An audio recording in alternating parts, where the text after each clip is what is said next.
La loupe. Bonjour et bienvenue dans ce nouvel épisode des sons de l'été. Salut Julie, ça va ? Ça va. La semaine dernière, nous vous avons passé ce son.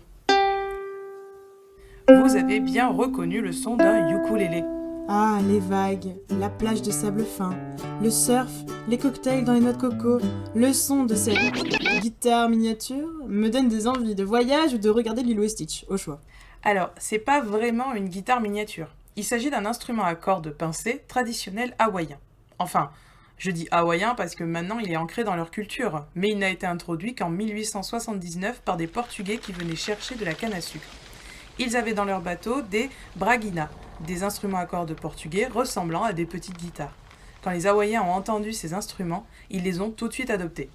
À bord de ce bateau portugais se trouvaient comme de par hasard 3 ébénistes, Manuel Nunes, Rosendo Espirito Santo et Augusto Dias, qui ont fabriqué des copies de braguinas, qui deviendront les premiers ukulélés hawaïens. Le nom ukulélé viendrait de la combinaison du mot hawaïen yuke, qui signifie gratter, et de lélé, qui signifie frapper, faisant ainsi référence aux principaux gestes que l'on fait quand on joue de cet instrument. Mais il existe aussi une hypothèse disant que le nom ukulélé signifie en hawaïen sauter ou voler comme la puce, faisant ainsi référence à la main et aux doigts du joueur de ukulélé qui saute sur l'instrument tel une puce. Mais alors, comment en grattant et en pinçant des cordes, posées sur du bois, ça fait de la musique ? Je vais tout expliquer. La musique des instruments à cordes est la résultante de la vibration des cordes et de l'amplification dans la caisse de résonance. Lorsque le doigt du joueur de ukulélé pince la corde, il crée une vibration qui produit une onde sonore. Mais cette onde a une amplitude faible, donc la caisse de résonance de l'instrument sert à amplifier la vibration et permet d'entendre la note.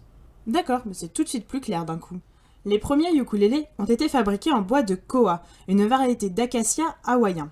Les Hawaïens utilisaient déjà ce bois pour faire leurs canaux d'une seule pièce en creusant les troncs.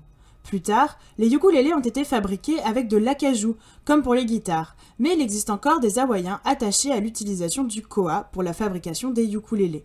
Pour les cordes, qui sont au nombre de 4, contrairement à une guitare où il y a 6 cordes, il s'agissait à l'origine de boyaux de mouton, mais de nos jours, on utilise du nylon. Il existe des ukulélés avec des cordes en métal, mais on dit que ce ne sont pas de véritables ukulélés venant d'Hawaï. Cet instrument est maintenant vraiment ancré dans la culture hawaïenne. Toutes les occasions officielles et les cérémonies importantes sont accompagnées d'un air de ukulélé.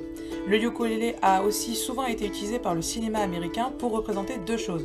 D'une part, l'exotisme hawaïen, et d'autre part, les films d'adolescents, car le ukulélé a largement été adopté par les étudiants américains dans les années 1930.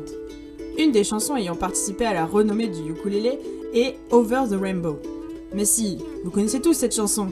Somewhere over the rainbow. Oula Julie, doucement, hein. Le but c'est pas de faire partir les auditeurs. Oui, bon, d'accord. Cette chanson a été interprétée par Iz, un chanteur américain né à Hawaï. Et d'ailleurs, est-ce que vous saviez qu'il s'agit en réalité d'une reprise de la chanson Somewhere Over the Rainbow, interprétée par Judy Garland dans le film Le Magicien d'Oz de 1939 ? Maintenant, oui. Et c'est sur cet air de ukulélé que nous vous laissons. N'hésitez pas à nous suivre sur Instagram, Twitter et Facebook. Et nous, on vous laisse avec le son de la semaine prochaine. Bye! Oh, Julie!